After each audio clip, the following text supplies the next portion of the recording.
faggots. We're never letting gay, Nishi. What do you mean, late and gay? Don't be gay, Campia.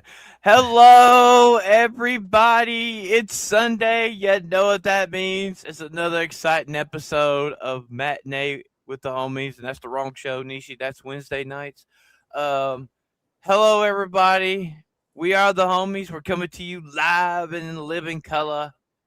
And I'm gonna start off with my good friend. He is now known as the furry cosplaying cow. Campia, how's it going, brother? Where did that come from? I don't even know what that's Yesterday. Okay, well, I wasn't even around for that. Thank you, everybody, for coming to Matinee with the Homies. We're happy to bring you this show today.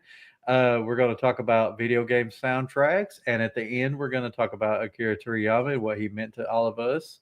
It's been 2 years since he passed, and we want to discuss that. But we're hopefully having a good show for you. I hope we entertain you well enough, and that's about it so far. AP, how's it going, Eraserhead? It's going good. I'm happy to be here. We're gonna have some good conversations. We got a lot of stuff to talk about, and I just can't wait to get into it. And apologize for having a camera off. I am currently dying because fucking yes. Because of fucking. Sophie Yes. took the liver advice. No, it's a lack of fucking, dude. Get it right.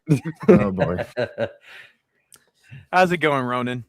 it's going very good. Hello, everybody. Y'all know who I am. I'm Ronan the Crusader, and I got a stack of vinyls I want to show off, which is why there's no retarded AI green screen this time around, because the green screen on that just prevents me from showing off the coolest shit that I have. Instead, you get to see the absolute cluttered mess of a bedroom that I have for now. One of those special occasions. But yes, we're here talking about video game soundtracks, and it's going to be a good time. It's going to be a real good time. And before we start the show, I want to give a big, huge shout out to Queen, Nishi, and Reverend on a phenomenal start to their podcast career with Ladies Night. Check it out on Queen's channel every Friday night. Some of us was on there last Friday night. And probably won't be allowed back. Yeah, probably won't. But yeah, Never again. Nishi, since you're in chat, go ahead and give the links out for Queen's Comics channel and stuff. And really proud of you girls. And that show was really fun. And Oh, yeah. so Campia, what's our first subject for today? Well, as I said, we're discussing video game soundtracks. We all have love for video games. Some of us are less gamers than others, but we still have the memories and the love and everything for it. So my first question to all of you is video game music, the soundtracks. Which one was your first one that just grabbed you? We all play video games. Like, I'm from the Nintendo era, Phantom's from Atari and beyond. Ronan and AP are probably PS2, PS3, something like that. So Yep, what was the PS2 first? era. What was the first game that the music just drew you in more than the gameplay, maybe? You want to go first, Ronan? Yeah, I suppose I could go first. Let me go ahead and actually get it. Well, yes, like you said, Campia, I am Queen. from like the Hell, Queen. What up, Queen? I am from like the PlayStation 2 era and like the Xbox era, mostly PlayStation 2 and like GameCube. That's kind of the stuff I played around that time. And I think it was around 2001 when the game Metal Gear Solid 2, what was it called? Sons of Liberty. That's the one that came out. Now, I played that one. It was fun, and the music in that one was pretty good as well too. But at the same time, I also primarily played it because I just enjoyed kind of stealthing around as Snake and as riding and whatnot. But a couple of years later, you had the sequel game, or in this case, it was a prequel, more like. You had Metal Gear Solid 3 Snake Eater come out, and as soon as that intro opened up, holy crap, dude! It was Snake Eater was Oh yeah. It was literally Bond inspired, James Bond inspired intro to that Yes. game. I'm sharing the tab right now if you guys are interested in checking it out. Metal Gear Solid 3 original soundtrack. The original score that they got for it is really good. They had maybe 1 or 2 bits of licensed music, but most of the time, everything in it was wholly original. Like, you want to talk about music that was completely original and then sounds like it's something that could have been listened to outside from like a different artist. You got the Snake Eater track. You also have a track in the game as well that you can only access by kind of changing around the numbers on the codec and making the call to that specific number. That call was known as the healing radio, but the track that plays is called Don't Be Afraid. And it's probably one of the smoothest, most wonderful tracks I've ever heard. About like the lyrics are about, wanting to fall in love again with somebody, but being terrified of that very prospect, which fits perfectly with Snake because in this whole case, he's got feelings for Eva, but at the same time, he's more dedicated to the mission. And the last time he cared about somebody, he suffered massive betrayal. And we're talking about the boss, obviously. But again, putting all that aside, music in it's just phenomenal. It's the first Putting time I aside ever heard. that's all of us. Yeah. Yeah, But yeah, shout out to my mom and dad, Eva and Snake. Just shout out to my mom and dad. But yeah, this is the first time I started really paying attention to like video game music as a whole. And I was like, you know what? I want to pay more attention and see what other video games have really good music. That's awesome. That is a good one to start with. Like, that game was Oh yeah, so that's a good. What about you, AP?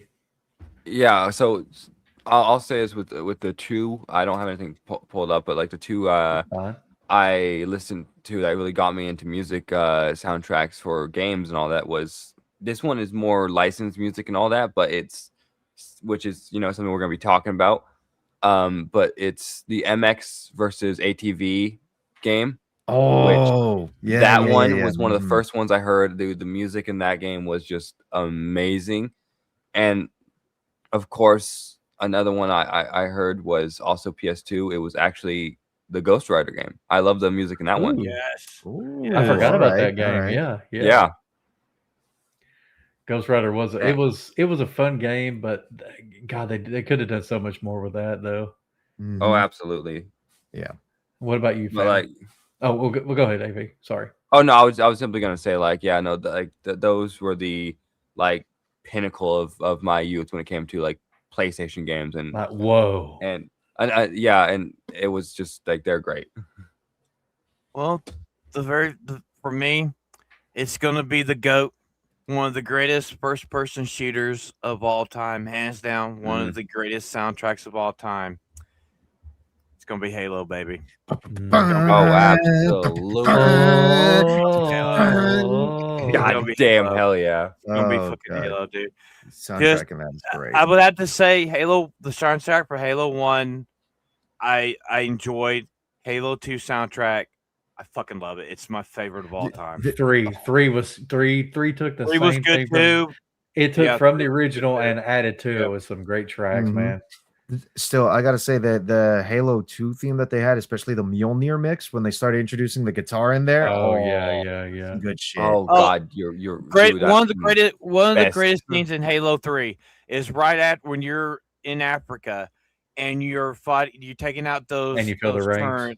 Those turrets, and after you get that last one and you're walking up and you see the arc where fucking truth is at. Yeah. And all of a sudden it's dead silence. It's dead silence. And you hear the fucking, here comes the ships in, and it's the Halo 3 theme.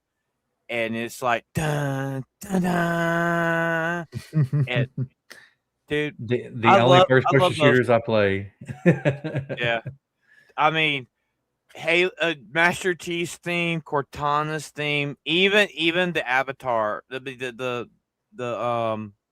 what's his name? Keith David's character, the Arbiter. The Arbiter's theme from Halo 2. But dude, Halo 3 is probably one of the greatest soundtracks of all time for me. Yeah, Go ahead. I literally had LimeWire and I downloaded that soundtrack to have on my MP3 player when I was at work. I literally listened to that at work because I love the soundtrack so fucking much. And that's completely understandable. But I mean, let's all be honest. We expected Phantom to pick up motor, didn't we? Yeah. And I guess that's going to be me today. I guess I'm going to be the old one. The first one for me, that one that really kicked for me, and it's not even a soundtrack. It's just it's the epitome of game music in the beginning, Yes. and that is freaking Mario. Dun, Ah, dun, dun, dun, dun, dun, dun, You dun, know dun, what, dun, Campia? dun, I was dun, thinking about dun. it though, because that was also one of the first ones I heard was the Super Mario World soundtrack, and that was Oh, the original amazing. I Mario was thinking Brothers. that too. I love playing the game, but to be honest with you, I would sometimes just pause the game and just or not pause it, but get to a spot where no enemies are, and I would just let it sit and play while I'm doing something else or whatever. Fun That's fact, just fun fact.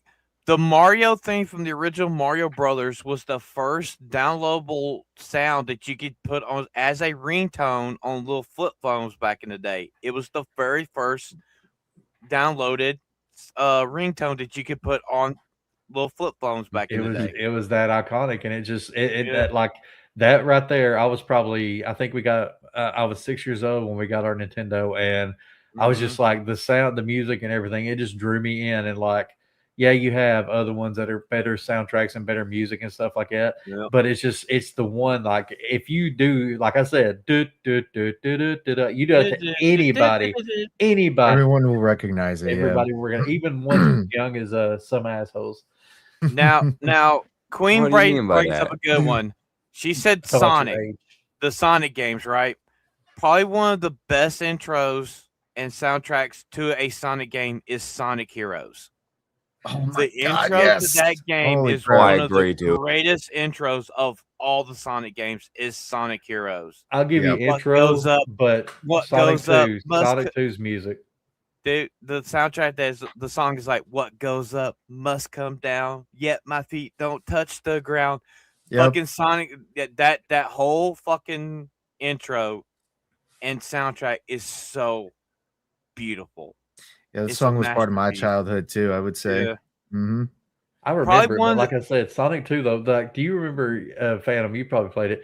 Like the green level, then you had the casino music, then you had the dun dun dun dun dun dun. Oh, the underwater The chemical temple. plant. The Yeah, second map in Sonic Chemical 2, the plant. chemical plant. was That's the freaking best one. phenomenal. I The love that one. underwater So the catchy. underwater temple for Sonic 2. You know, The music that was good. I didn't like that level though. Yeah, I didn't like that level, but I mean that was like you had like each of the characters had their own theme in that. That's like one of the first. That was one of the first games that actually had where not only Sonic had his theme music, Tails had his music, Knuckles had his, and Eggman. They actually made Eggman's Robotnik theme better in 2 and Yeah, 3 dude. compared to the first one. Like that's agree. Like one was good, one was a fun game, but two, especially when they added the dash, just made that game so phenomenal. Oh yeah. Mm. And it's so quick And- that really you more focused on the music than you are the gameplay. And you also got the iconic Supersonic music for the second game. hmm The one that they improved like later on. Oh yeah, the duck hunt music. Oh, yeah. But like I could have gone way back, but for me, like if you think about it, like there's like going back all the way back to Atari and you know the 8-bit area, because I know we're gonna talk about the 8-bit stuff later on, but like back then you did not have like those. You might have like a brief intro to those games for the Atari 2600, but then the rest of the games just didn't have music. I mean, I think when the NES came out is when you had full-fledged, worked out soundtracks to BGM the video music, games. yeah, were BGM were music. was the NES. Was the NES. That's when MIDI, the MIDI format actually took off. Was when like Mhm. Nintendo and Sega and all them come around. Right. Atari had some decent little opening things, but yeah, the thing about the Atari with the music was just 90% of Okay, it was Nishi, the machine to 100%. make it. GoldenEye on the N64. GoldenEye, Mm. oh man, dude. Goddamn, that was so great. The pause music was great. Yeah, absolutely. But But then, like later on, like a lot of the video games that were like adapted to movies, like past like the video games influence like later movies and games. They improved it as it went along. Well, okay, you talk about improvement. So that's the next question is like we have the music and everything. How do you think that influenced into the gaming world? Like Nishi brought up GoldenEye, and that's a good example because while you're playing GoldenEye and doing the first person shooter, you're hearing that music, and it's just it's putting you in the world of GoldenEye, a world of James Bond. So you guys all know the original Bond theme is dun dun dun dun. It was Yep. regular music, but after GoldenEye, they literally took they remade the Bond theme for GoldenEye, the game, and they brought it to the movie. So the modern Bond theme was a result of the GoldenEye game because it's more you have the heavy guitar in it, you have more of the drums. And they lessened like the horns and trumpets and stuff in the Bond theme to like make it more metal. Yeah, And it was more of an improvement, like much later on in the series and stuff. I think like one game that literally took the soundtrack from like movies and integrated into it would be Mortal Kombat. Like Mortal Kombat 1, like oh yeah. Your might. Test your might. Right. In the Well, which they brought that into the games. Guys, Queen's got to step away. Queen's got to step away. So thank you for showing up as long as you did, Queen. Yeah, we got Thank you very much, Queen. Acknowledge Queen. It's okay, Queen. It's okay, Queen. We know a woman's place is in the kitchen. We know. It's okay. For the homies, this not. Yeah, yes, we do. This time we do. No, I know that's fair. I was a fan of. I'm gonna catch hell. I'm gonna catch hell Tuesday night, but I don't fucking care. We love Queen. We love Queen. Yes, we do. But what other games you see like the immersion from the soundtrack helped you like in the game world? Like I'll say like Crash Bandicoot and like games like that, like Sly Cooper, you know, the music from that you would hear in the background, just Star Fox was a good one. Yeah, Star Fox, dude. Shout out to Bios Nexus. I think probably one of the first major PlayStation games that made me like the soundtrack really good would be the original Metal Gear Solid. The soundtrack there you go. Was really good. Very immersive. Oh, absolutely, dude. Absolutely. I mean, if anybody, well, I mean, me and Campy are old to remember the Metal Gear games on the dinosaurs, the MSX, Nintendo, the original MSX and Nintendo, Yes. And it was, it was a generic theme, and compare it to Solid. Probably one of the best of that generation soundtracks was. That's because at that time, since the games were running on discs, they had more memory and more storage to be able to actually put more or less like orchestral music that they could do. So that way it feels a lot more cinematic.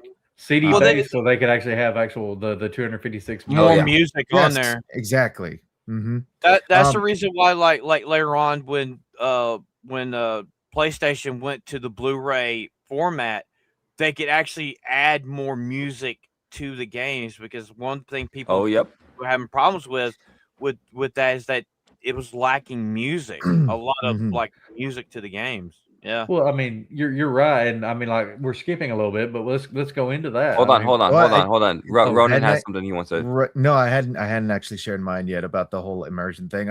So I got another tab open because I have a bunch of these different ones. This one is called. So this album is called Vault Archives by Mark Morgan. Mark Morgan's the composer for the original 2 Fallout games, like the turn-based isometric view ones, right? And the music in that one, it combines multiple kind of like genres, multiple sentiments and everything. One of the first tracks in it is known as Metallic Monks, and it's basically the theme for the Brotherhood of Steel. whenever you walk into the Brotherhood of Steel's base in Lost Hills, you hear a lot of this like military marching and chanting and like this kind of just industrial sentiment, Industrial because punk. you know that Industrial punk kind of thing. you're walking into a base that's basically run by remnants of the US military that now have turned into a quasi-religious kind of organization, because you know Brotherhood of Steel is all about trying to hoard technology, keep it away from other, you know, settlements, other survivors, because they feel that they can't trust humans with technology, because that's why the end of the world happened. But you have that. There's also oh god, what's another track from it? There's another track, I think it's called Dead City, and that one's basically for the map called Necropolis, which is where all of the ghouls live. And it's just, as the name implies, it's very dead sounding. It's very sinister, and it gets even worse too, because later in the game, the super mutants show up and basically slaughter everybody and just take control of the necropolis. So yeah, it's the soundtrack for the first 2 games in Fallout is some really good stuff. You really get immersed into the post-apocalyptic world anytime you hear any the first of that. 2 was DOS. Exactly. Were they DOS based? Yes. I've only played 3 and 4, so I don't know really. The first 2 were originally DOS based. Yes. They were primarily on the PC, and like that was the only way you had access to playing them. But regardless, it was still good stuff. Like they did a good job making the soundtracks that they did with it. Well, also you have to look at, you know, the Fallout games inspired the soundtrack for I just had in my head the one with the underwater city. BioShock. BioShock. BioShock, Yes. yeah. And like that had original music, the 20s style music, and I know like later on in Fallout they leaned towards the 20s style of music, you know, the older music, the 20s to 50s, pretty much the 20s to 50s was their when genre. we get to the discussion regarding like licensed music, then I got something to show to the chat and everything. But yeah. Well, I was going to. We don't want to see that, Ronan. I was going to skip ahead to like we were talking about it here, so I'm just going to take this question and put it a little closer to here. Okay. And so, like we talked about, Phantom talked about Atari, how it was. We talked about Nintendo. Let's talk about 8-bit to modern day, and we've already been discussing that, like how it changed, how it developed, and like how looping the music was like to keep that perfect loop to make people stay and not get a cringe by it. Like I want to discuss that. So like, what's your thoughts on the changes from like say 8-bit all the way up to now? Like Phantom talked about Atari, and going to Nintendo was a crazy jump. Well, the thing is, with the Atari, it was more like Morse code. You know, that music was like Morse code. Yeah, it was line based. Yeah.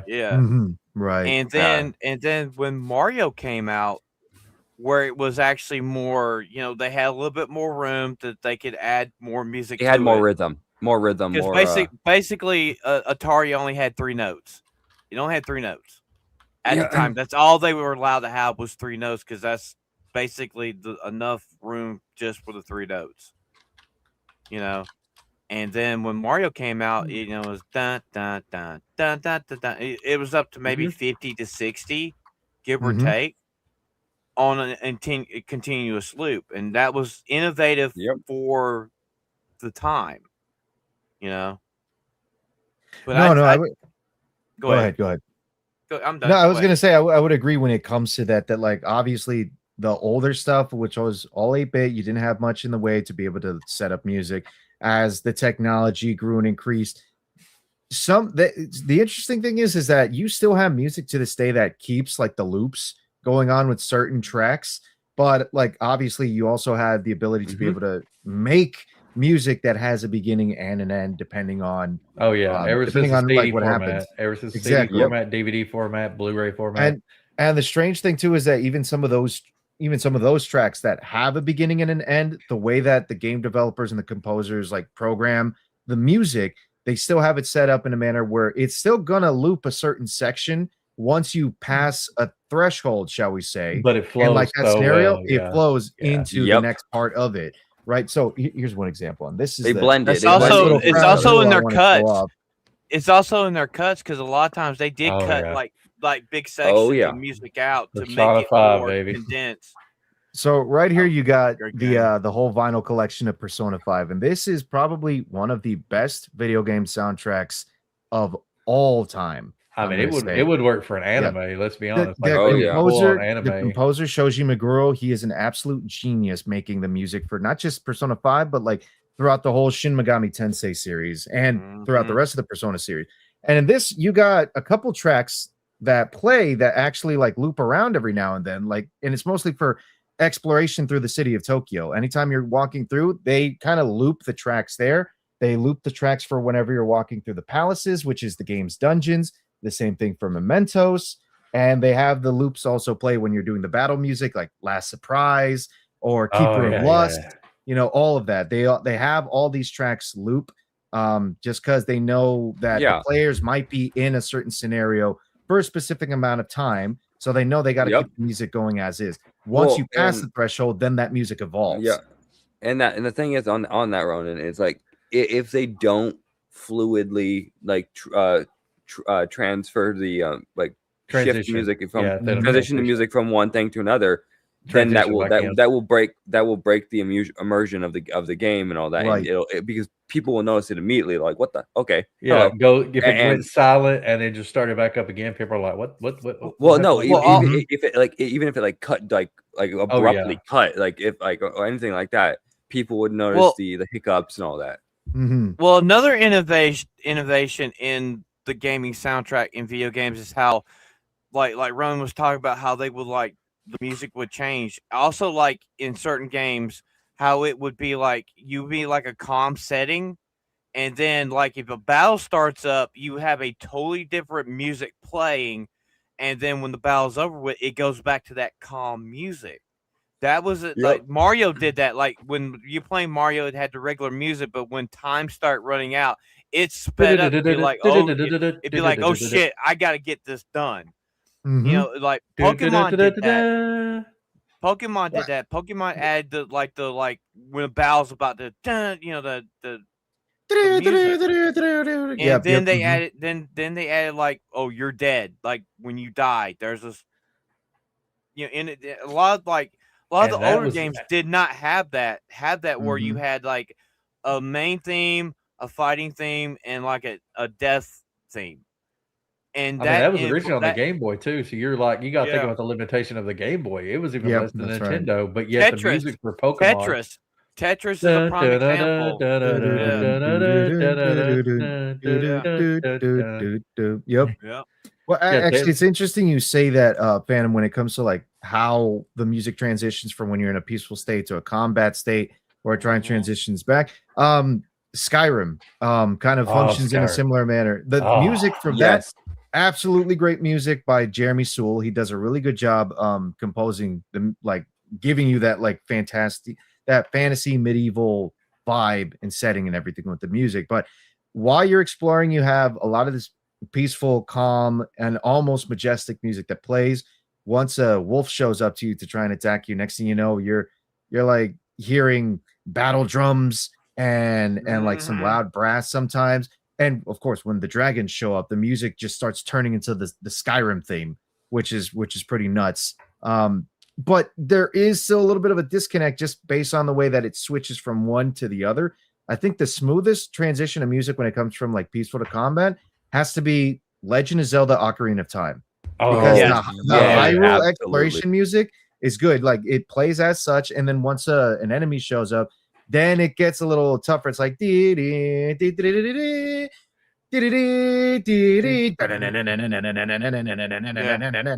it gets a little bit more like Which uh-oh, they Yeah. kind what's of happening? did that a little bit in Link to the Past for Yep. Right.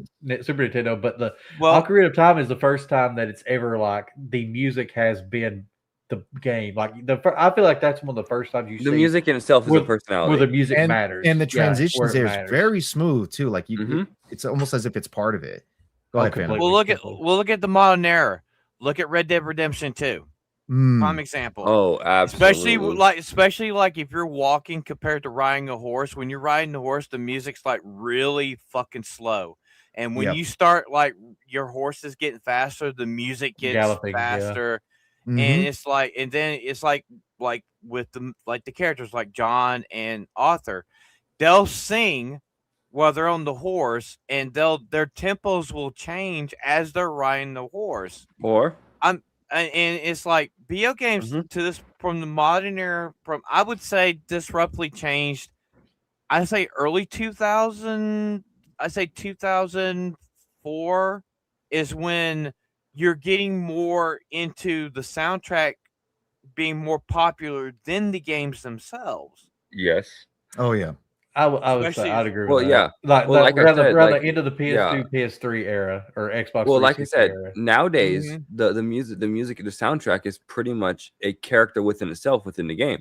Oh, they It's got sell its it own personality, separately. its own. They'll sell it separately with certain another games. Yeah. Phantom. You reminded me of something when you were talking about how Arthur and like John, they sing on the horse and all that every now and then. Mhm. Black Flag, the sea shanties, Oh, sea shanties yeah. and Black Oh, Flag, yeah. absolutely. Baby. Mm-hmm. Like, dude, they are that's one of the Hell- funnest parts because you're like, oh man, I want to hear what they're singing now. It's like, Dude, even in the original Assassin's Creed, you had parts when you're walking through Jerusalem, and there was music playing, yeah. and it would change from like area to area that you would go into, because of the different ethnicities that's in the fucking city itself, right? It would change. You had that. You also had that in Resident Evil, the original Resident Evil Yes. games. And I think like, to me, I think like open world games, the soundtracks they work harder to make those more unique because you're going from point A to point B. Prime example, look at Morrowind from the original Xbox. Everywhere, Crows. every town you went to had a distinctive song that went with each part of the world you went to. Mm-hmm. Big cities, you had that industrial, music to it. And then when you're out in out in the countryside, it was lighter tones. And then like if you go into True. a place that was dangerous, it was a little bit like, okay, I could tell when I'm going into a dangerous area because of the sound of the music. I The didn't music play- actually helped it. Yeah, I didn't play Morrowind, but I feel that with Fable. Fable was one where I was Yes, like, Fable did every, that every too. different, absolutely. every Fable did different as well. world you went to was different. Also, music. when you just made like- your choices, with your character, the music Yep. changed Mhm. with your choices. with your big heel Yep, or bad exactly. guy or good guy. Sorry. Yeah. Same thing with Wrestling Skyrim card. as well too. Every time you go to a different city in Skyrim, the vibe and the music also changes as well. Whiterun itself had its own track that literally was called the streets of Whiterun. Mhm. Anytime you go to maps like Markarth or Windhelm, the music changes as well to match the location. Windhelm changes the music because you're in a more frozen tundra-like Mhm. location where it's perpetually snowing. Markarth, you're surrounded by stone because it was a city that was built into the mountains in and of itself. Music changes depending on the location. Well, A lot of Really a lot cool. of them would give you this Yep. epicness too. Like I'll Yes. talk about God of War. The Same thing. Yeah. Yeah. great music from some of the originals, but 2018, I'm not a big fan of the game, but like that music just the Celtic essence of it, music. The oh, Celtic yeah, music. it just grabs you. Mhm. And Well, another like- one, go ahead, Phantom. Like another prime example, look at GTA, right? First two GTAs were, top down lookers, right? You look from top down. But when Right. you got to Liberty City, when you go like different parts of the city, the music changed in it too. That's like one of the True. first games that actually you're literally in their version of New York City. And if you go to the black neighborhoods, there was a different Mhm. type of music. You go to the white neighborhoods, it was a totally different tone. And then when you went to the Italian The side, upper crust city, yeah. Yep. yeah, Yep. it's like, You go And down to then- the barrios, there'd be like Latino music. Yep.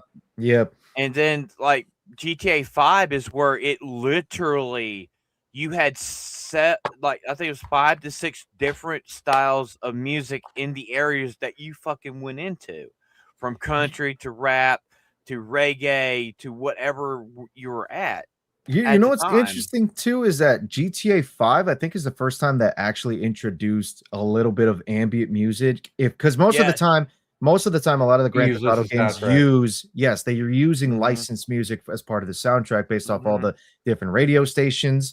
Me personally, I like listening to the talk show stuff because some of that shit was wild, especially in GTA 4 and San Andreas. Yes. But GTA 5, Alex, I think Alex Jones. I mean, not Alex Jones. The other Laszlo? guy, Laszlo, and they had was it he was the right wing one that died. Rush Limbaugh. Rush Yeah, Limbaugh yeah. was Oh, on yeah. GTA. That's 4. right. He was. He was Yeah. actually in GTA Yeah. 4. But GTA 5, I think, is the first time they actually introduced ambient music for Grand While Theft you're Auto. just Like yeah, while if you're you guys scrolling. notice Yeah. when you do the missions and you start engaging in combat, there's non-diegetic music that's actually playing. Yeah. You know, something that's disconnected from the game world, but you're listening to it while you're playing the game. I'm like, I mean, oh, that's the first time they've done this. a lot of games have done that though, and it's like it's crazy. Like I True. was going to bring this one up too.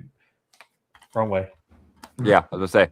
Arkham City. Oh, the Arkham Yeah. Batman game. City, yeah. Yes. Yeah. The noir soundtrack for these, man. Yeah. Just like Mhm. it brings you. Everybody knows Batman. You know the Batman theme, the Batman suite, but it's like just to sit there in the ambience when you're playing the game and just to hear the neo noir soundtrack, just like it engulfs you because you're like you're Mhm. kicking ass, but you're also hearing in the background, you know, the do do do do do. Another series that they took the music from Batman, made it better, and they integrated it back into the movies was the Arkham games. You know, Mm-hmm. The dark themes, the noir. I mean, like you don't get games like that. Well, you do nowadays, but for a while there, this was like the only game you get. Now they got like Little Nightmares and other one that kind of add stuff. But Right. That's but right. their world is also neo noir, so it makes sense.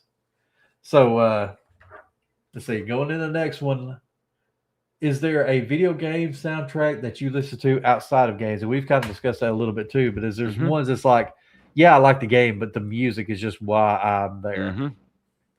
Well, There's- I'll oh, go ahead. go ahead. I said my piece. Go ahead. All right, wait. I'll just say that. I'll just say like the it's obvious Doom, the Doom 2016 specifically was Yes. that and as Nishi just said, the Fallout 4 radio is what I listen to often from that Fallout 4 and Doom are like the two I listen to like so frequently, and it's damn, you wrote it.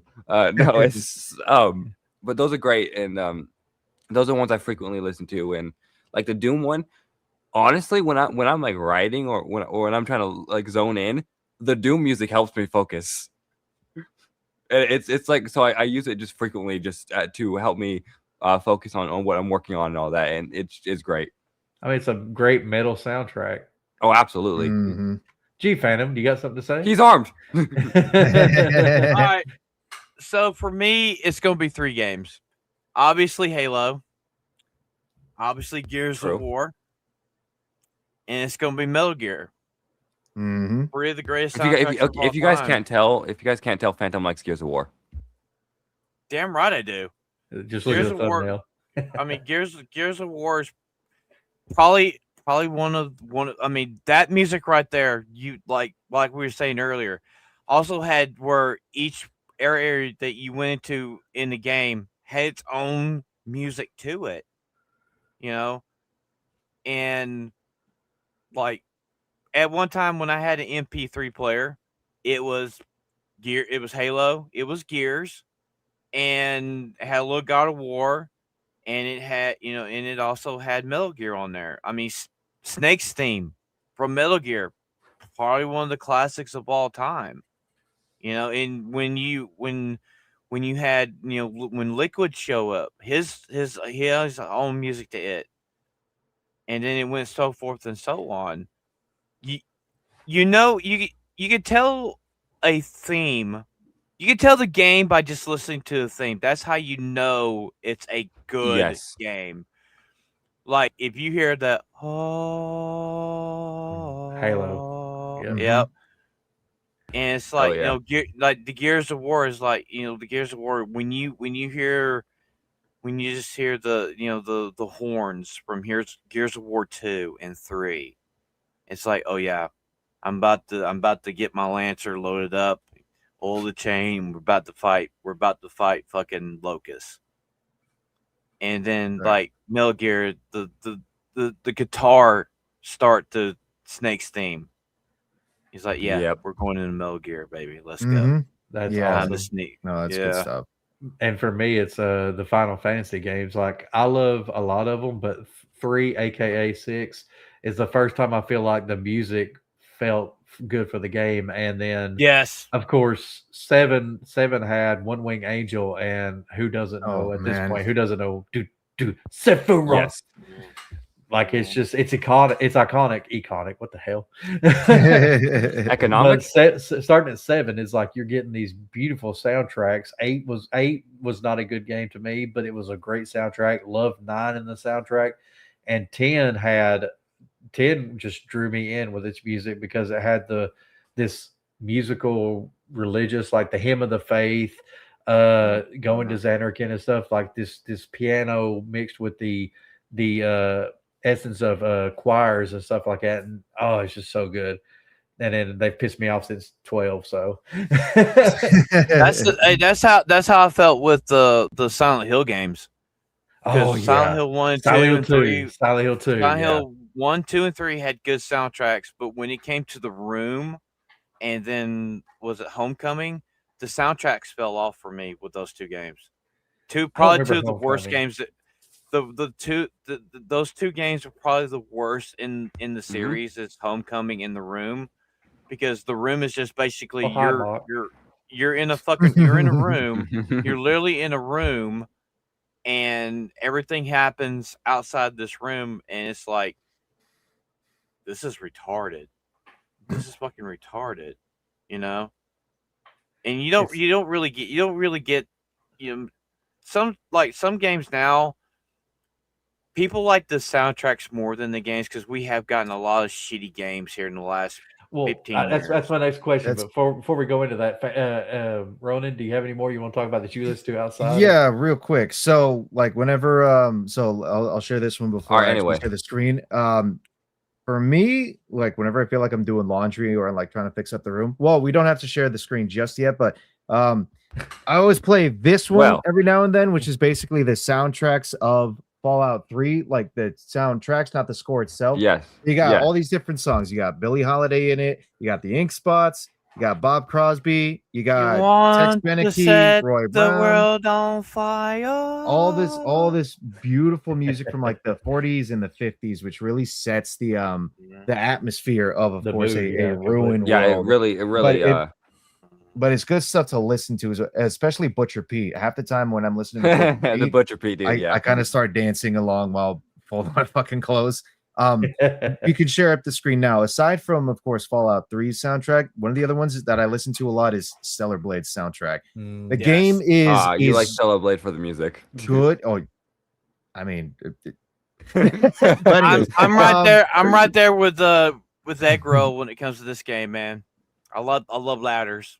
What, the almost drooling out of his mouth? But aside, of course, from the absolute TNA that comes from Eve, the music in this also is actually really good, because you have, of course, Nishi, you have multiple genres kind of blending together in this. You have your typical orchestral music. You also have some electro music coming in. You even have some metal that comes in with it.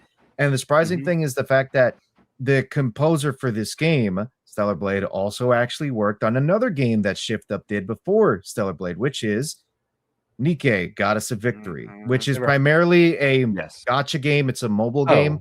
So it didn't come out on, it came out on PC through its own dedicated launcher, but it's not on consoles or anything like that. You either play it on mobile or you play it on your PC. But this is another game that has a very, very compelling soundtrack with multiple kinds of genres. It combines lo-fi, combines metal, combines a little bit of electro and pop and everything in it, and it all matches based on the story that it is telling, in the game. And similarly to Stellar Blade, it's set in a post-apocalyptic world where humanity's last hope is dependent on very beautiful android women that are called Nikkes. But there's also a little bit of like slice of life stuff in it. There's some levity between the wars that continue with the Nikkes and the enemies in it, which are called Raptures, like alien machines that invaded the planet. But it's good. I think the special shout out I'd have to say. So the music. I got a question for you. Do you swear it's not hentai? I will neither confirm nor deny, unfortunately. If you've seen the jiggle physics in this game, that's why I say it. Oh, Howard, okay. But the special shout out that I have to say for I Nikkei suddenly have interest in playing this game. is the album called Old Tales. This is Oh. from an event that's known as Old Tales, as the name implies, and it's about the center character here who's called Cinderella. She's basically one of the most powerful Nikkeis that was ever developed by mankind, but the problem is, before she was actually deployed to battle, she got corrupted by the Raptures and actually betrayed mankind and almost nearly destroyed them. However, halfway through the event, she does end up becoming uncorrupted, and in order to atone for what she had done, she sacrifices herself by going towards the space station where the Rapture Queen is, and goes on a one-on-one battle with her there. And it's probably the most emotionally charged event in the entire game. It's really good. So, like, aside from all the TNA that does exist in Nikkei, it tells a very compelling story. Good game with a great soundtrack. Yes, exactly. Okay. And So great that you assets. could listen to it outside. Nice. Mm-hmm. So going back to what Phantom was saying, we were talking about games that we love that had great music. I want to go the opposite way. What's some games you do, Phantom? You can start if you want to. The games that you thought were crap, but you love the music from. And he thought up Silent Hill. He said some of the music. What else would you say there? I would have to say, ooh, that's a tough one. I would have to say Sonic. No, I wouldn't say Sonic. It would have to be, Superman N64. Sucky fucking game. Sucky fucking soundtrack, dude. It's like, even though they had the John Williams-esque music too there, They tried, yeah. it was so fucking generic, and it was just like, what the fuck are we doing here? You know? It was so not worked on to give a shit. Like, you're completely right. Like, they put very little in the mechanics, very little in the music, and the one thing they could have got right easily was the music, because they did have the rights to the John Williams music, but they just didn't use it correctly. And another one would have to be a PSP game, and it's going to be Metal Gear Peace Walker. Peace Walker did not have it did. I forgot about the game. Peace Walker, okay. Dude. The game was okay because it is a prequel to 4. Well, I mean, the prequel to to 5. Mhm. To 5. The game was okay, but I did not like the music in it. It wasn't. It was more styled in the 50s, 60s music more than, I mean, you might have like Snake's theme, but all the rest of it was just generic to me. I just Well, it they didn't did. feel The right to me. PSP did have its limitations. That could be one of the things they took away from it. For me, and sorry, Ronan, I know you talked about the game. I don't care for this game, but I love the music from it, and that's Skyrim. I'm just not a Skyrim fan. I'm just not a Skyrim fan. Same here. Okay. But I have music. No, I've listened to that music so much. Like, I love the music from it. No, I can give you that. Not get into the game, man. No, I can give you that. The game does get pretty repetitive. Like, once you play more through, and believe me, in comparison to stuff like Morrowind and to a lesser extent Oblivion as well, Skyrim does start to feel a little bit simplified. Grindy. It feels It's a little grindy. bit, Very grindy like that. But the music, it just continues to elevate. Like, the music throughout all the different Elder Scrolls games continues to elevate. And Skyrim was definitely like the peak of it. Oh, the music! Like I said, I could listen to that music any day. But I will say, put the game in front of me, I'm good. The music in that trailer, the music in that iconic freaking trailer, the Dovahkiin, Dragonborn. Yeah, fucking great, dude. That shit it's good music. It hit different. Hey, taking that in count, going back to you know what game is about to play is when you hear that song. You're like, oh yeah, we're talking about Dragon Age. You know, we're talking about that. You know? The same thing with the Demon Soul games. Like, the Demon Soul games, I don't care for any of them, but I love like Elden Ring's music. I have a question, Phantom. And all them. Since you've played Veilguard, is the music at least decent? Probably the only thing. Probably the only one. Actually, it's funny you mentioned that because for me, I think in terms of soundtrack that I like in an otherwise subpar game, it has to be Dragon Age Inquisition. Because when I played through the game, I was like, it's fine, it's okay. I'm not enjoying it as much. I never got a chance to finish it. I don't even know if I'll ever go back to finishing it. I couldn't get back to it. There's something about Inquisition that like there's a good game in here, but it's otherwise marred by just subpar, story writing and just combat mechanics that you've kind of seen almost everywhere else. So it feels generic, I guess you could say. But the music is absolutely great. I love the music in Inquisition. Another game. Yeah. South of Midnight. Terrible game. Okay. Great soundtrack. Because I don't it know was South of it was Midnight. it was it was It's a newer game. that- Okay. It's that It one came I out like, played. what, like it's last the- year or with 2 the- years ago. Yeah, it's that girl that's in Louisiana. She's supposed to. It's the black girl, and she Yeah. got that. It's like a modern divine comedy game where she's trying to find her mom, and it was DEI personified. It was made by Sweet Baby Inc. But the I great played music. it. It had good music, but the game it got old pretty quick. But it actually had good music in it though. You kind of reminded me of something, Phantom. I don't like the game itself. I have refused to beat it. Because it's when we talked about it before we got on stream, but like Spider-Man 2, the Insomniac Spider-Man 2. Not the OG Spider-Man 2. The OG Spider-Man 2. The one that came out a year ago, or 2 years ago. The one that came out. The reason why I don't like it, I think it like mechanics wise, it's not much of an innovation. It's kind of, yeah, you can glide across the fucking city, but like, oh well.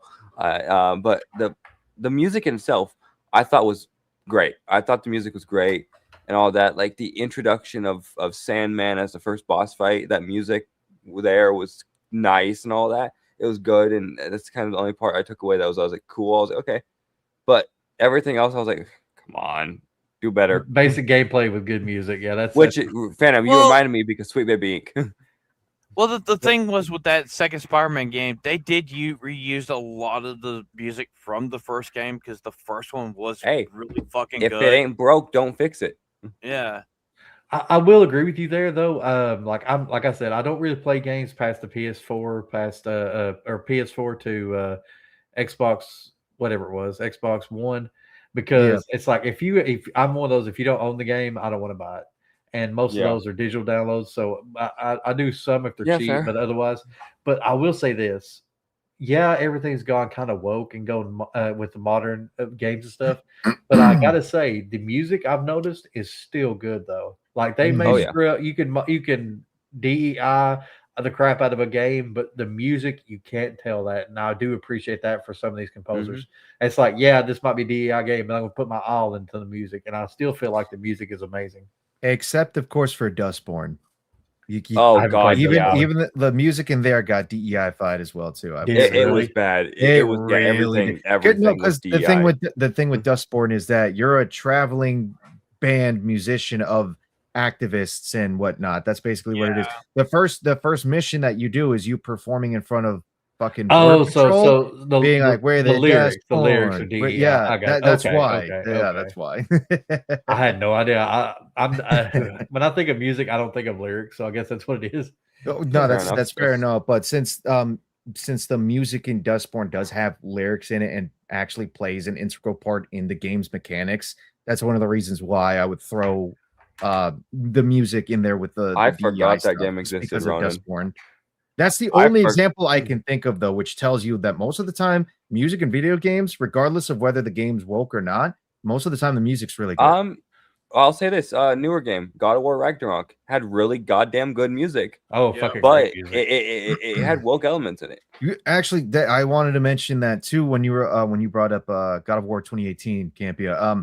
The one track that plays when oh god, what's the son's name? Atreus, I think it is. Atreus. Yeah, when Atreus is lighting up the little balloon in remembrance of his mom and everything, and you have the track "Lullaby of the Giants" playing in the background, which is a very, very beautiful track. It's very calm and it's relaxing, and you're hearing like the you're hearing the choir in the background as well too. Like Yes. it's good. I really like Which that one. some people don't Yeah. notice this, but that's a callback to, or not that song, but like some of the soundtrack is a callback to The the guy original worked game. on. Well, no. The guy worked on Shadows of the Colossus. I think it's what's called. Oh, Oh, And yes, yeah, so yeah. some of those Oh. tracks are remnants from Shadow of Colossus that he wanted to expand Yes. on. That's another game that has a fantastic soundtrack as well great too. Okay, sound- that for one is Almost PS2, almost great every gameplay Colossus and track is soundtrack. great. Ronan, Yes. Ronan, remember the Last Guardian? The one that came out was made by the Shadow of Colossus devs. Yes. They yes. made the Last Guardian, which was their next game, and that had a really good soundtrack too. Oh, okay. All They've right. done Nice. great with the music, yeah. Mm-hmm. But yeah, no, the music in a lot of games. Another one I forgot to mention earlier was the Space Marine 2 soundtrack. Oh, It was okay. very freaking good. Actually, you know what?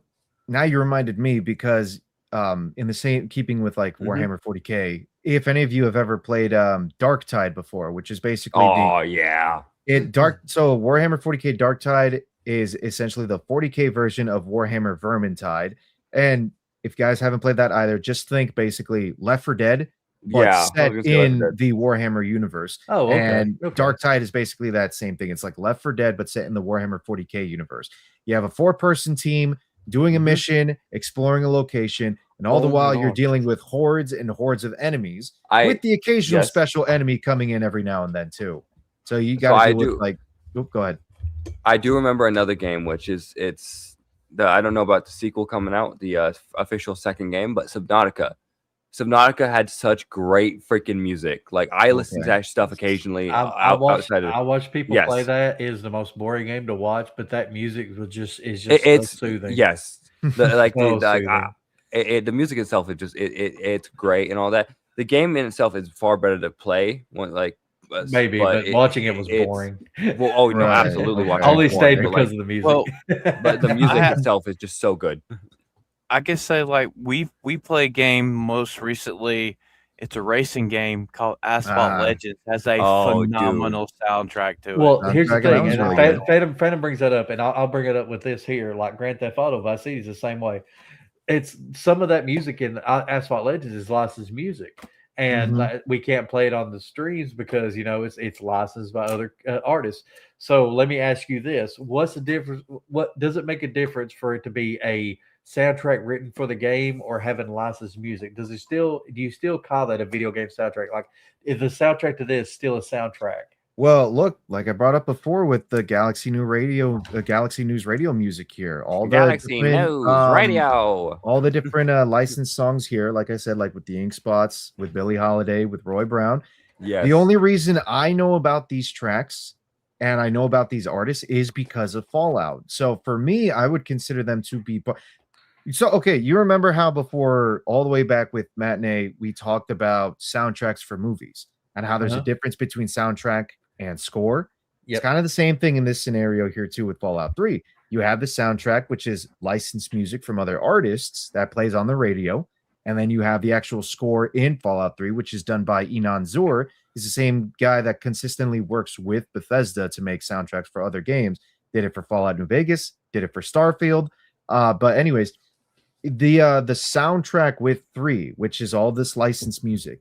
The only reason I know about it is because of Fallout 3, and it's such wonderful music from a bygone era, from a bygone time, that kind of brings me back to that same time period. It's very immersive. It feels really nice. It's good music that has different kinds of like sentiments of either like, sadness or excitement or just nostalgia overall, right?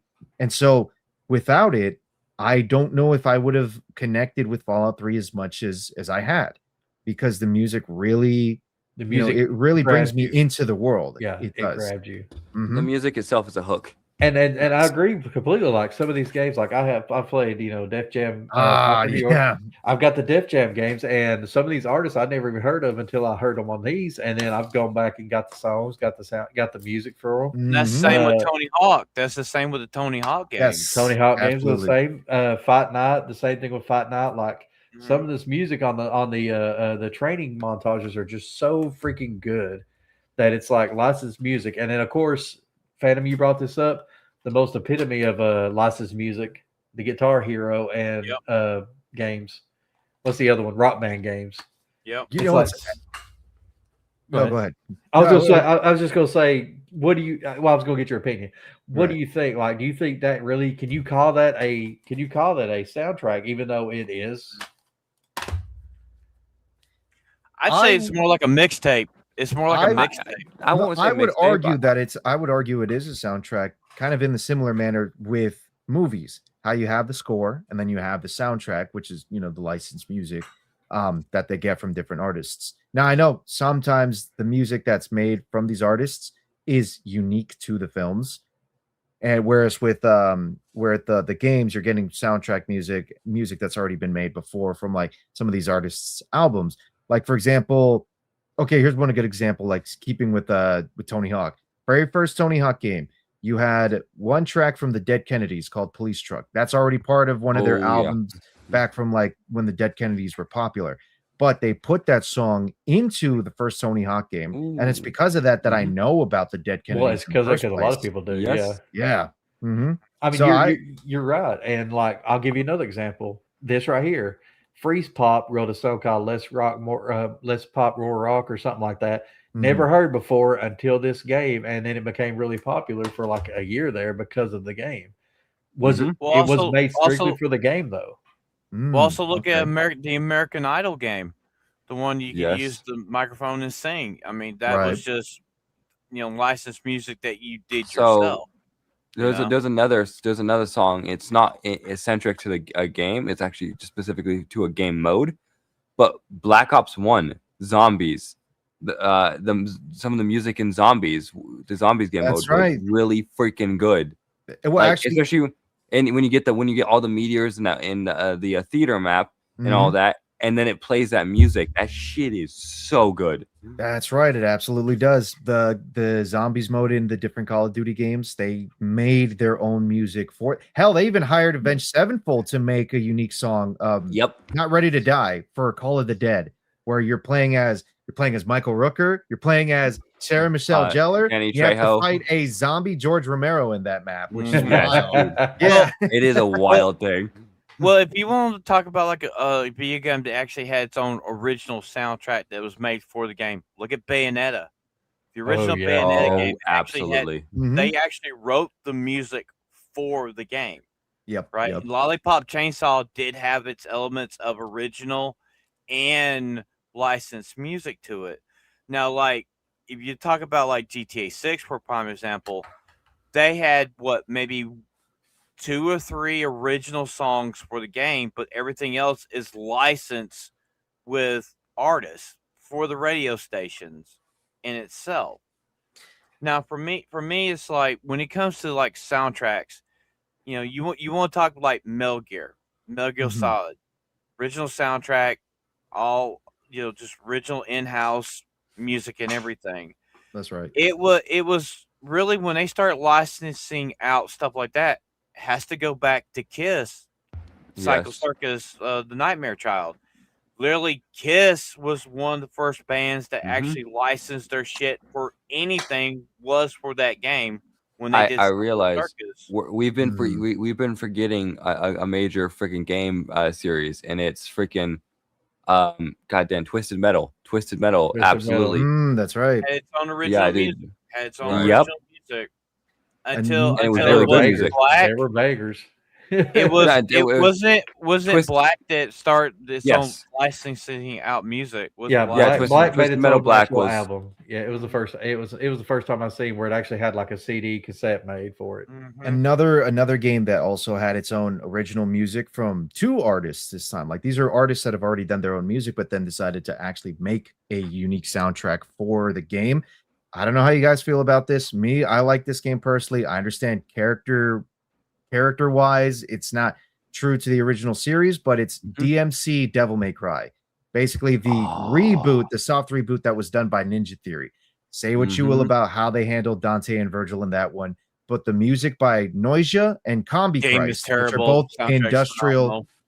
Yes, the Soundtracks soundtracks from both are phenomenal, especially from Combi Christ. You're talking about a nice blend of industrial and metal put in that fits perfectly with the kind of overall tone and style that they're going for the game. It's very grungy. It's very down and dirty and seedy, you know, and like with despite the kind of new, more mean-spirited tone, I guess you could say they were going for with it, as opposed to the original games where Dante was very wisecracking and laid back. In this one, you know, Dante's more of a like a punk type of character. It's still, the music still fits really well with a lot of the combat scenarios in it. It's good stuff.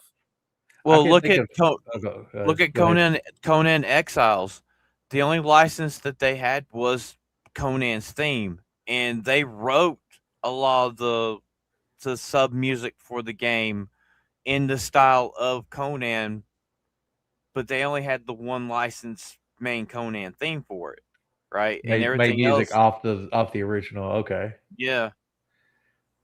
That's cool. See, it's, you was talking about metal music and stuff like that. Like Trent Reznor, I can't think of one right offhand, but I've seen his name on quite a few games where it's been that industrial metal music going into games. I think he did help with one of the Bloodborns or something. I can't remember which one it was. Now that you mentioned, sorry, real quick. Now you mentioned Trent Reznor, he actually did help with Call of Duty Black Ops. Okay, oh, there you go. Maybe that's what I'm thinking of. Yep. But like the music, dude, it's so good. Like he for being an artist, that's an actual artist. He just he gets his genre so well. Yes. Like he does. I hate to say it like this, but he's kind of a one note, but his one note is so good that it's worth keeping around. Mm-hmm. So he's not jack of all trades. He's a master of one, and that master of one makes him really He's a fucking master of one.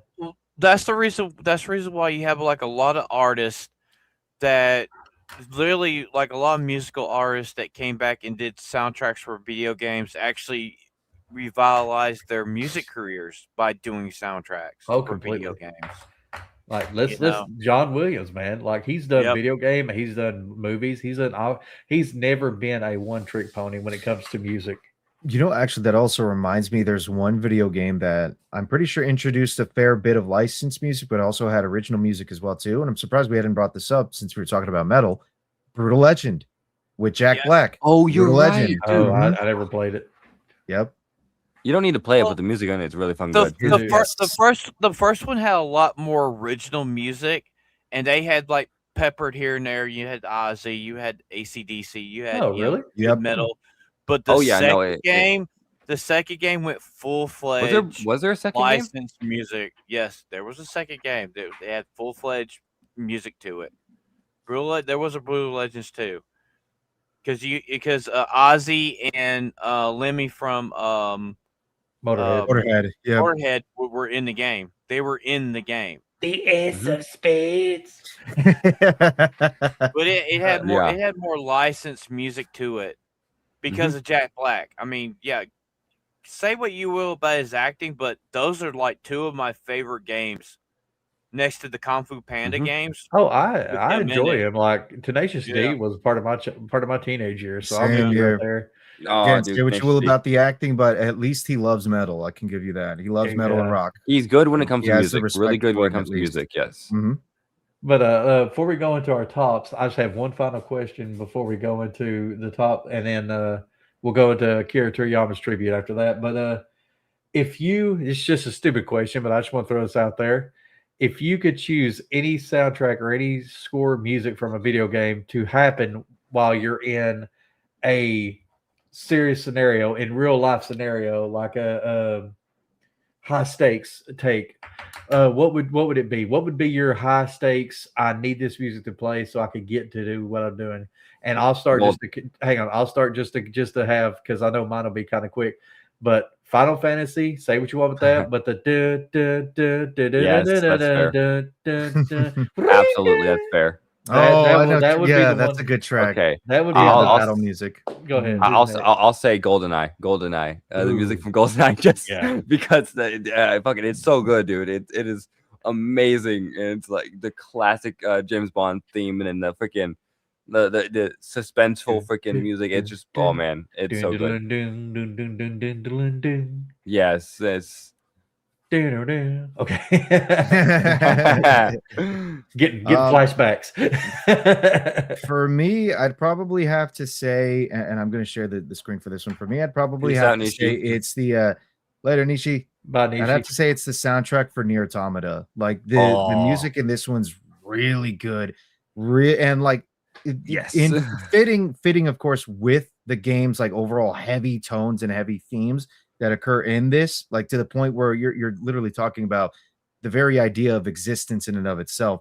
You also have a track that's called a beautiful song that Ooh. plays when 2B's trying to fight this big like robot opera dancer boss basically, and it's like the lady singing in this almost unintelligible language. It sounds kind of like it's Italian, but it's not Italian. I think in the game they call Oh, it but a chaos. movie? They call Yeah. it chaos language basically, because that is what the director of the game Yoko Taro refers to it as, is just chaos language. But it sounds very operatic. It sounds very epic. You know, it sounds like literally the weight of the world is on your hands, which is funny because in the game's soundtrack, there's also another track called Weight of the World. And it also is very epic and Wow. very grandiose. It's good stuff. This one I would definitely want to have. So playing. I've heard mixed things. Tell me, is it a game worth playing? I've never played it, so I want to know: is it a game? I would have to say yes. I would say Okay. yes. I haven't had the chance to finish it, but it's a game that is definitely one of those once in a lifetime things where when you play it, you start to understand that yes, games can actually truly become art, and because of the manner of story that it can tell. Nice. I'm about you, pretty sure Phantom? I'm pretty sure most people call Nier Automata art is people who like the outfits. Well, mine's gonna be a mixture of 3 games. It's gonna be Metal Gear, Halo, and Gears. Okay. Okay. So which one Fair would enough. you like to hear? Which one would you like to hear when you're like about to fight somebody? You know, you're about to get in a battle. What's Oh, your that's gonna be Halo. That's gonna be Chief's theme. Oh, okay, Chief's theme. Okay. Because Nice. his Fair. battle, when he goes into battle, that dun, dun, dun, dun, dun, dun, dun, dun, you know, him going Mhm. straight into battle. That's just the reason why, like, I love Halo Reach, but I'm not really a fan of the soundtrack to Halo Reach because it's, don't take me wrong, it's a good soundtrack, but you don't hear Chief's theme, you don't hear like It's not Halo 3. It's Well, not. yeah, It's that's not brought the classics with the new. Yeah. Yeah. that's mainly because, of course, you're dealing with a brand new team. You're dealing with Noble Team on Reach. But for me, I do like the that's how music it in it. was But with that's how it was with ODST too, because oh ODST god, had its own yes, Oh, the God. ODST Yeah. soundtrack is just that sad Legit. nostalgic jazz that starts playing with Deference of Darkness is Mhm.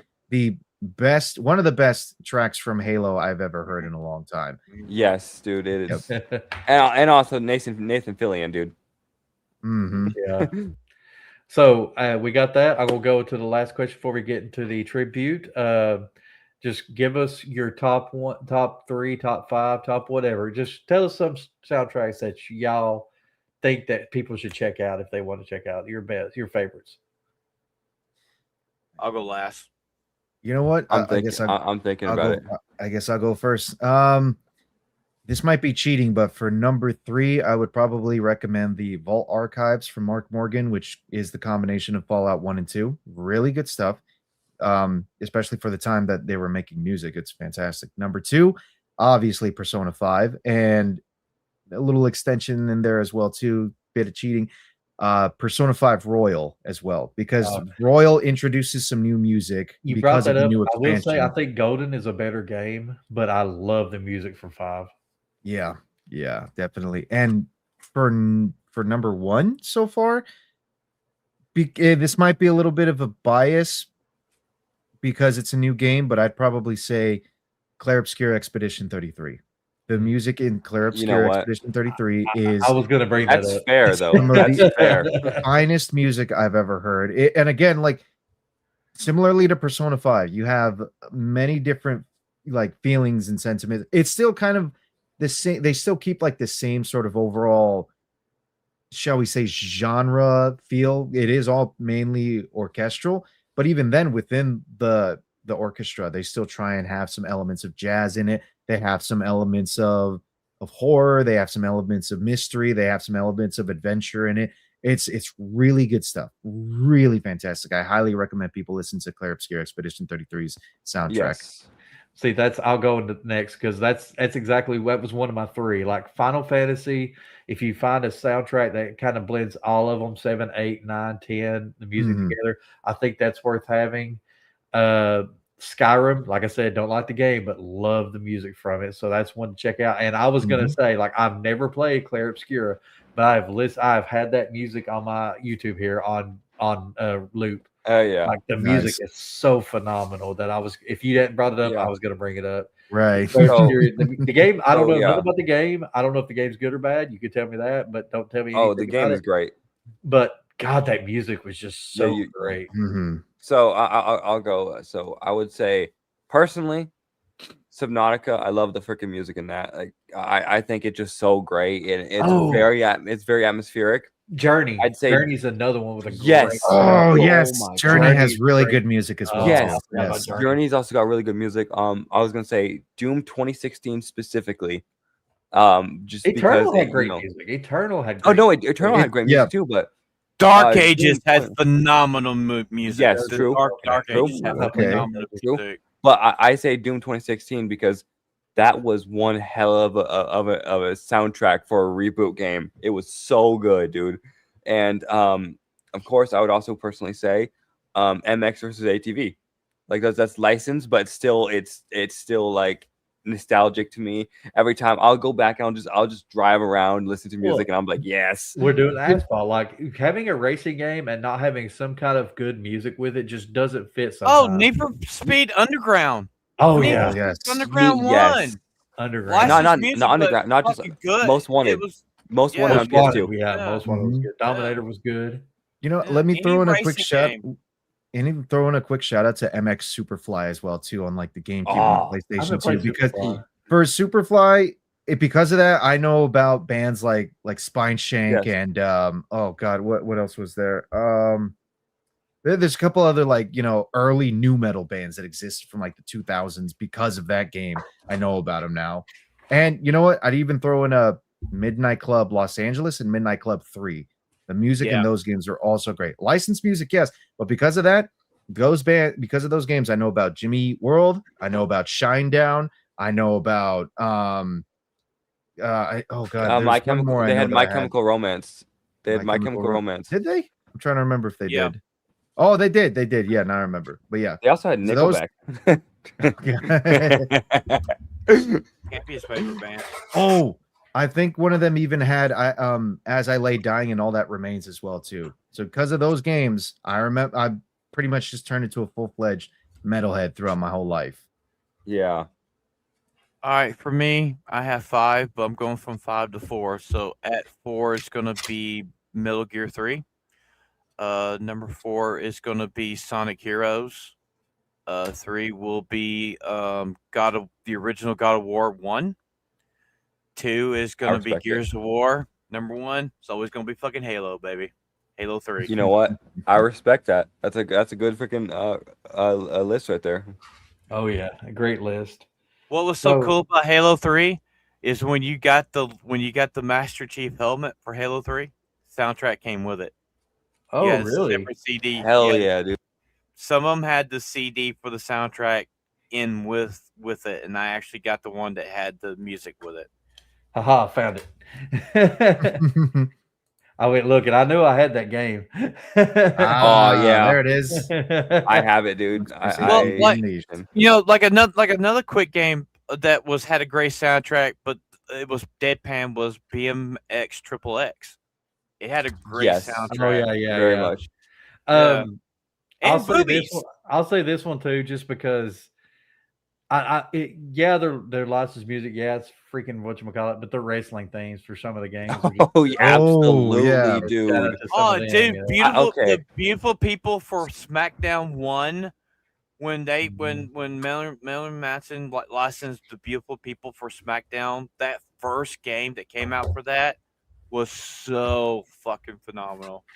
Well, the SmackDown games got better and better till about the 4th one. I'm gonna be honest. I don't know. I never knew much about the WWE stuff, but like I played a little bit of the games, and the music is freaking. Oh my gosh. Yeah. Well, the thing with the WWE games that fell off was when they went to the 2K series. That's where it fell off.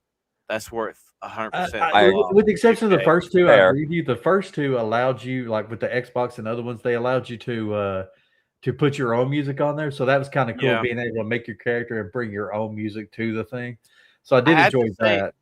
I think the last great like wrestling game on there, it has to be WWE Raw for the original Xbox, because that's the one that had you actually had the creator music to it Raw that 2. you I could think Raw actually 2 is the last one. But you're yeah, right. it's like And everything was what made those games great, was being able to customize your own self and own music and own yeah, everything. yeah. So any other soundtracks y'all want to talk about before we move on to the tribute? No? No. Okay. So last but not least, this is 2 years to the 3 week. years. What, 3 years. 3 years, 2004, 5, 6. You sure? I think it's 2. He died 2014, 2024, 25, 26. I was Yeah, gonna say 2 years. 2014. it's So 2 years. that's It's 2 years. then. 3 years. So Today's 3 years. Today is 3 years. are you He sure? died on March 1st. He died on March 1st. But 2024 or 2023? 2024. 25, 26. So it Let's should be see 26. here. Yeah, let Ronan look it up. Look it up. Either way, Yes, March 1st, 2024. So it was okay, so it's 2 years. It is 2 2 years. years. 2 years. Okay. Okay, so we want to talk about Akira Toriyama. We're gonna give him a little tribute at the end here, but first we're gonna go into what we watched, because we're mostly a movie group. So we watched. Actually, it's funny that I'll bring this up. We watched Dragon Ball Superhero, and usually me and Phantom have seen all these movies, but this is one that me and Phantom had not seen, and Ronan and Atomic had seen. So That's how the turns have tabled. yeah, so it's like this is a first for us, being the older generation, I guess. So I'll start with you, Phantom. What did you think of the movie?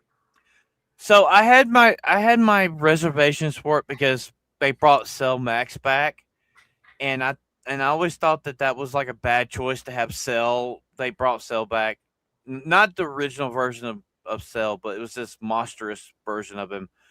I have to say I enjoyed the movie. It's a 10 out of 10 for me. I think seeing Gohan and Piccolo kick ass and Goku and Vegeta as secondary characters made the movie so good. I loved it. You know, it's like one of the last few things Toriyama actually had input on, and I fucking loved it.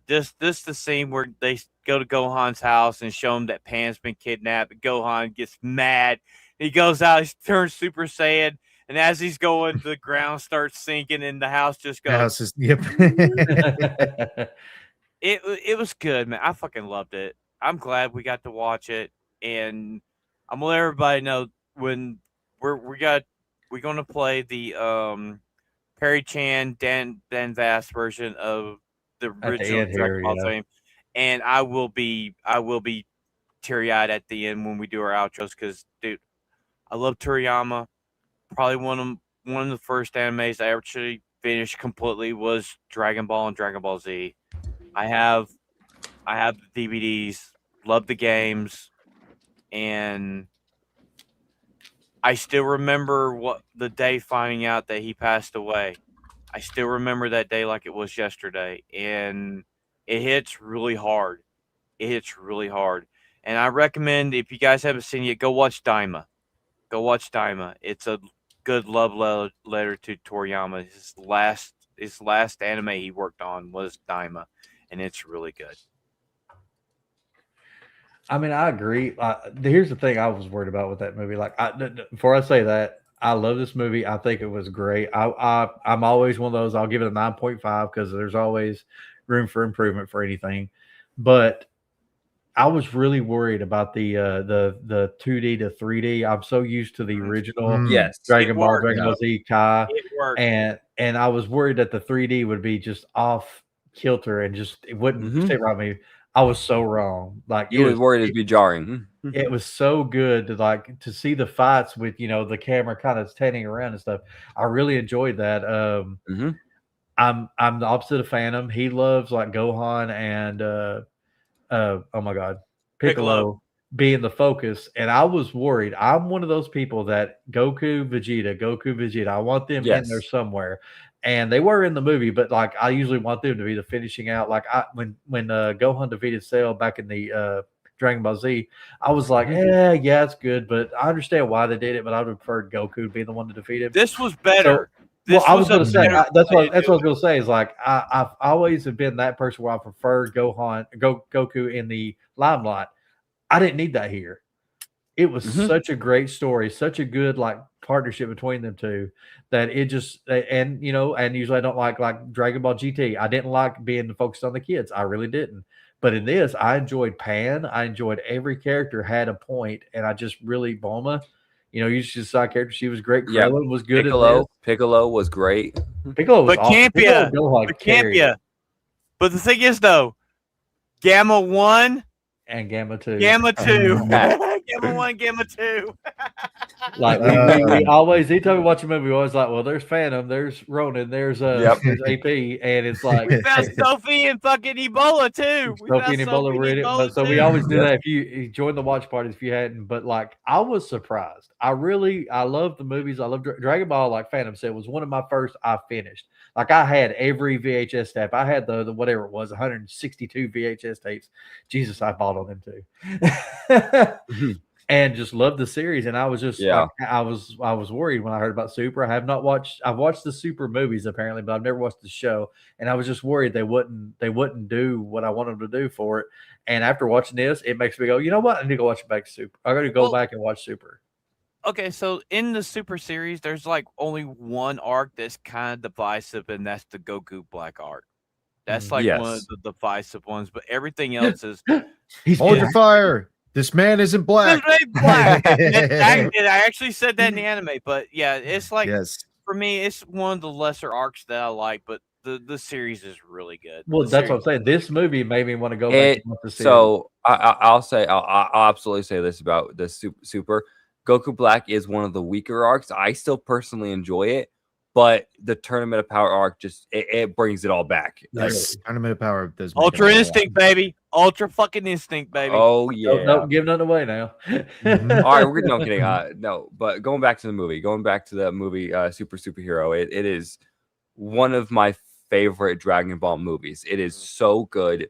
I think the whole dynamic between Piccolo and Gohan it's so great, and they had a few.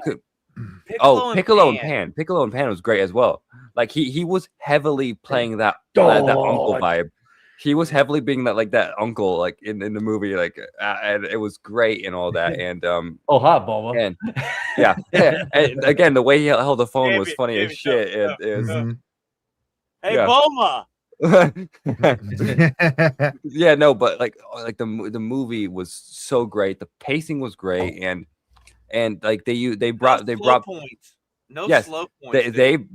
They brought that's a great game. one. That's a great one. But they brought Hito, Dr. Hito, which is the son of Dr. Jerome. Grandson. Dr. Grandson Jerome. of Grandson. Okay, Yeah. No, grandson of Dr. Gero, and he was a great character. Honestly, he was fun and all that, and the dynamic between him and the kind of main antagonistic villain of the Magenta. Mo. Yeah, Mo? Magenta. Mo. Yeah, Mo. Yeah, Mo. Magenta. There you go. But no, like this had a lot of great dynamics between characters in this movie. It had a lot of great dynamics, even when like Krillin had a really short appearance in it. Bulma was, Bulma was great. Yeah, he was meaningful and all that. And Bulma was trolling Krillin, is what it was. He was trolling. I gotta admit, I love the whole side story of Pan learning to fly.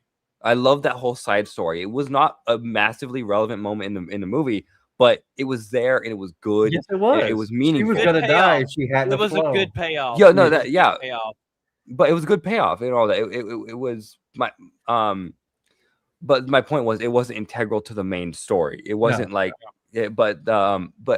again, like there's so many great things about it, and I love it. I've rewatched it a few times now. It is so good, and the animation, of course, like it is different from the main series and all that, and it's different from every other movie. But it works perfectly for this one.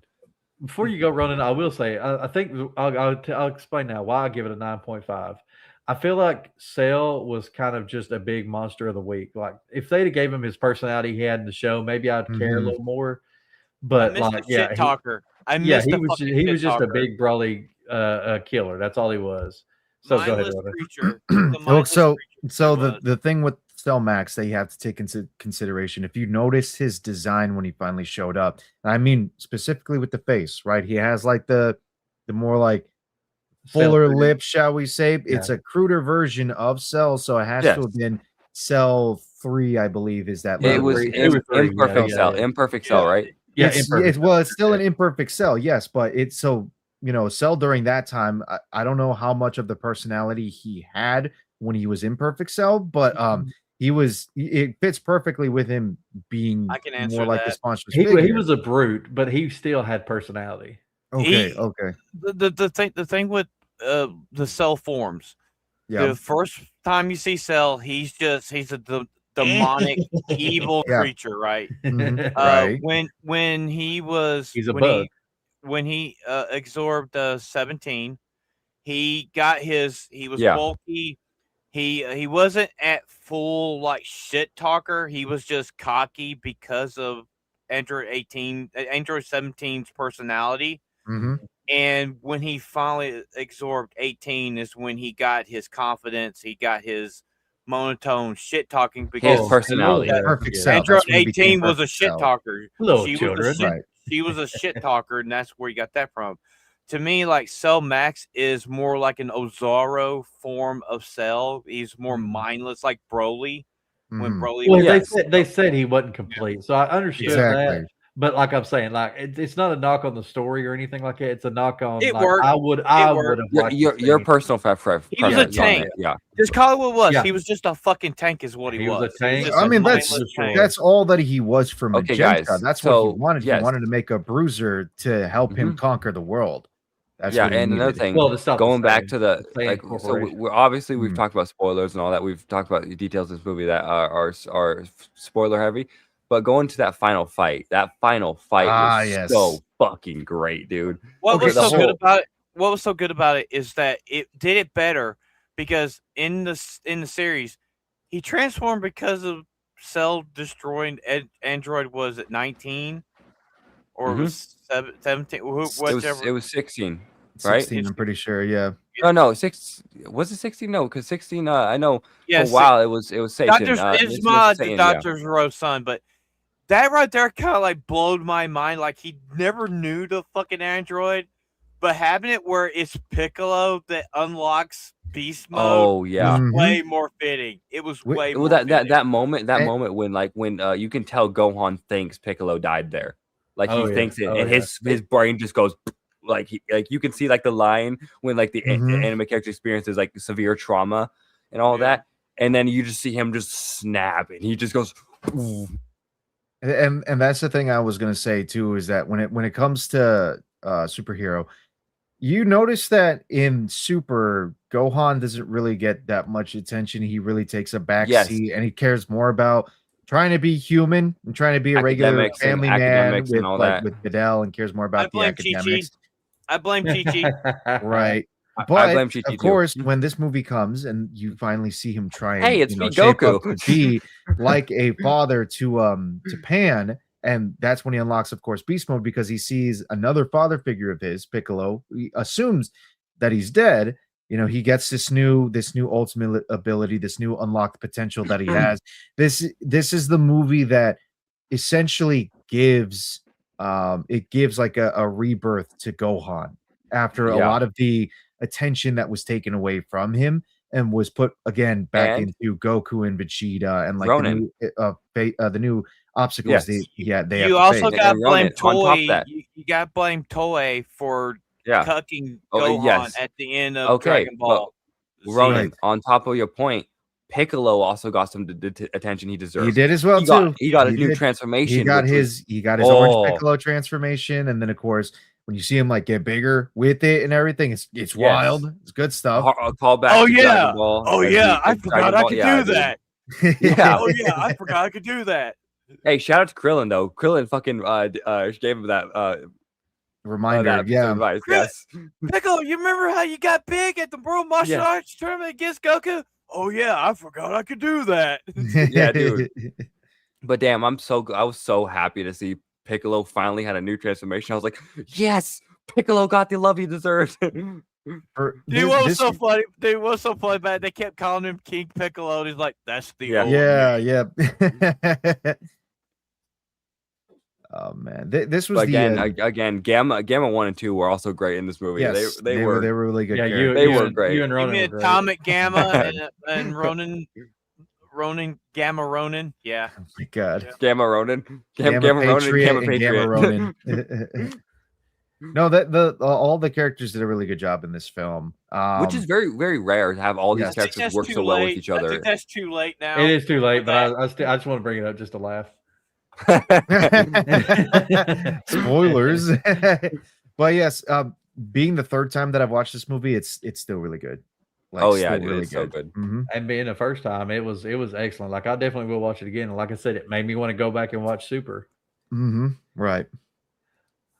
You So know, if it- that's something we need to do. Anime homework. Say Kreese Bucket. We're gonna watch Super before the new series comes out. Fuck yeah. I wouldn't mind that. I got it pulled up yet. What do you have pulled up? Oh, you got the okay. The tribute, yeah. Okay, so the last thing we're gonna bring up, of course, is the Excuse tribute me. made by Yes. Dan Vaskin, Nerderotic, and who was the No, other it's one? Perry Chan. It's Perry Perry Chan. Chan. Yeah, Perry Chan Perry made from it. Nerderotic. Well, but okay, Nerderotic it's on channel. Nerderotic. Nerderotic It's on and Dan Nerderotic Vasc. channel. So Yes, like we appreciate Teriyama. What? Jesus Christ, Teriyaki. Akira Toriyama for everything he's done. We're all Dragon Ball fans. Oh, yeah. And we just wanted Better to pay than tribute to better him than One because we Piece. care about him. Yeah. So go ahead and bring it up. We'll watch it and then we'll do our outros. Dude, I'm already All right. tearing up, man. I'm already tearing up. All right, you guys ready? Yep, go ahead. Hey, shut up.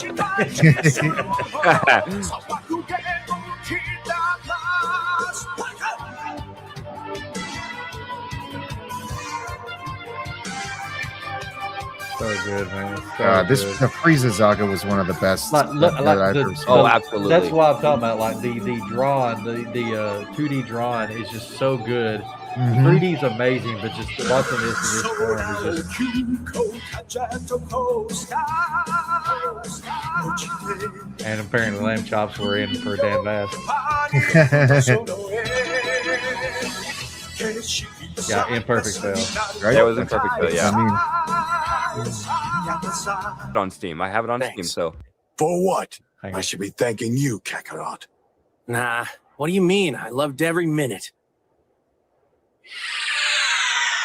Goodbye, my friend.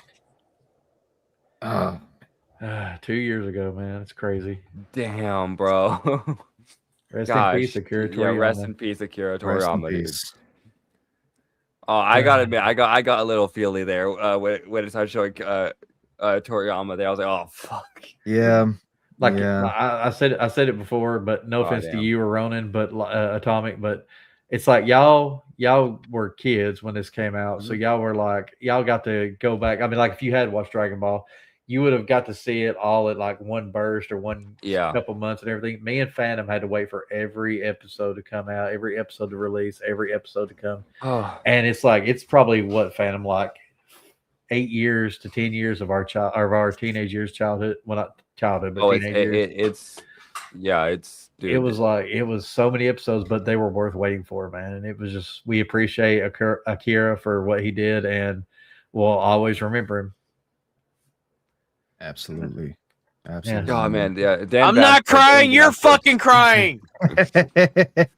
We're all a Also, what little what- teary eyed. Oh yeah, what a perfect way to he's stop definitely a this. hero. Honestly, like like The- Akira Toriyama, dude, he is forever a legend when it comes to not just anime but entertainment, pop culture, dude. Oh yeah, Because Yep. Dragon Ball made such an impact on the U.S. culture as well, and Yes. it's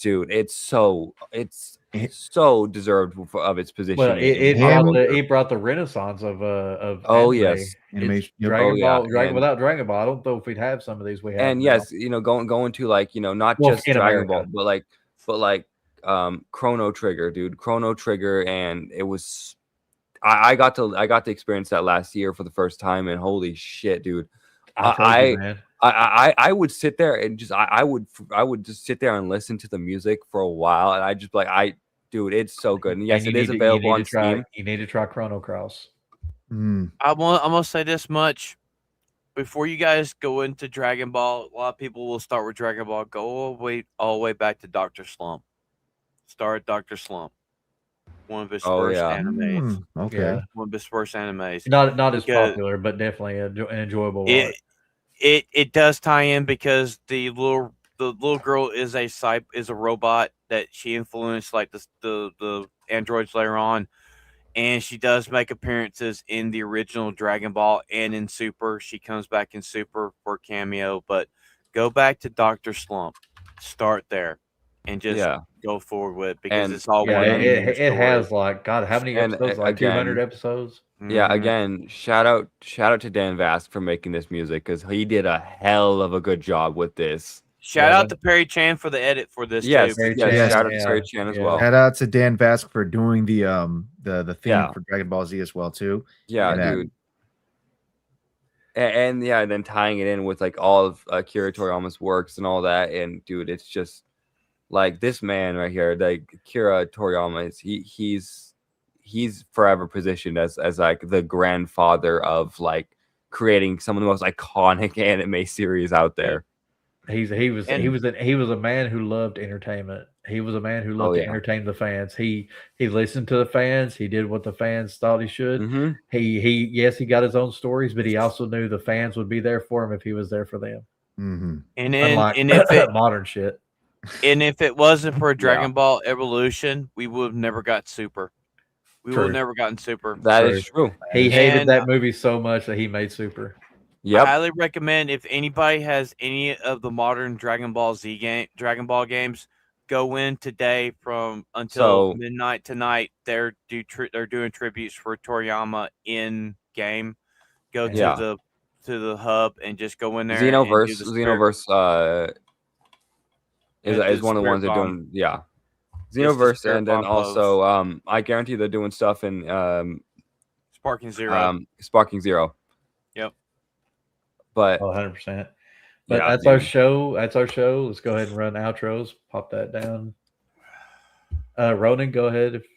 Yes, of course. So as you can see under my name right here, I got a link tree where you got all my different links. I have a YouTube, which is Ronan the Crusader. I got a Kick, which is Ronan the Crusader. Why does it say Big Rhonda? Champion needs those glasses to see. Why does it say that- Big Rhonda? Why does it say Big it Rhonda? says 'Cause Ronan the Rager. I'm Ronan the Rager. rebranding. It's becoming Rhonda the Raging Conqueror. I'm surprised Um, Rhonda the Rager hasn't showed up today. Yeah, Yeah, right. Rhonda the right. Rager. Yeah, Where are what- you? Where are you, Ebola? But anyways, I also have a Kick, which is Ronan the Crusader. Well, actually, Ronan _ Crusader 7. A little different. I kind of fucked up my outro there. But anyways, Dumbass. tomorrow on Monday, you can see me on Isaac's channel with the Golden Age podcast, or as we like to say, the Golden Shower podcast.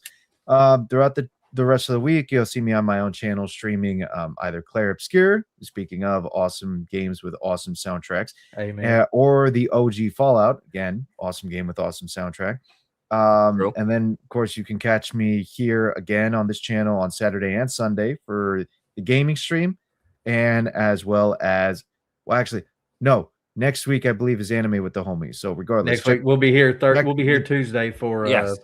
Tuesday or- we will be here for Rocket League. That's what Rocket we'll League. be here for. So you can at least catch us League. that for that. And Sunday, be here again for Matinee with the Homies. So there you go. Yeah, hell yeah, dude. And Mm-hmm. of course, you know, I'm gonna go then because Campia and Phantom are usually the last two. So, Save the you important for can- last. Yeah, you can well, I don't know about the porn, but no, you can find me on my YouTube channel, Atomic Patriot, where I upload Monday through Friday and occasionally stream on Saturdays with the homies and all that. But you can find me where I upload there at 12:30 Eastern Standard Time, 12:30 p.m. Eastern Standard Time, and I just talk about pop culture and all that. But you can also find me on my X account where I talk about anything from politics, pop culture, and everything. And I'm very much more opinionated on there and vulgar with my opinions. And You can also find me on Kick, where I still do nothing there. It hasn't changed in freaking months. You can also find me on Critic List, where I do much movie reviews, and it's great there. And of course, like, you know, we do the matinee show every Sunday and all that, and we do Friday watch parties, and we'd also do Wednesday watch parties for anime series and all that. But again, you can also find me, you know, just chilling in Discord and I'm being memed on by everyone. Say the line. Say the line. And as always, buy the merch. Buy the merch. There it is. There it is. Thank you, Tomic. Thank you, Ronan. I am M Campy U fan. I am the Sugar Honey Iced Tea memer of the For the Homies and the GCA. I'm not the shit meme king though. He's up there. You can find me on Critic List. You can find me on X. I review movies on there. I also very rarely post on X, but when I do, I can. I've made one video on this channel, and hopefully got a few more coming. Before Hayden Wayne. I made one before Hayden Wayne. Yes, I did. You could find me here every Sunday. We, like they said, Wednesday we have anime show. We have anime homework. Friday in the Discord, we watched the movie for the following week of matinee, and for next week's matinee is actually a one I'm looking forward to, and I hope y'all are too. It's Jackie Chan's birthday, so we're doing Jackie Chan movies for next week.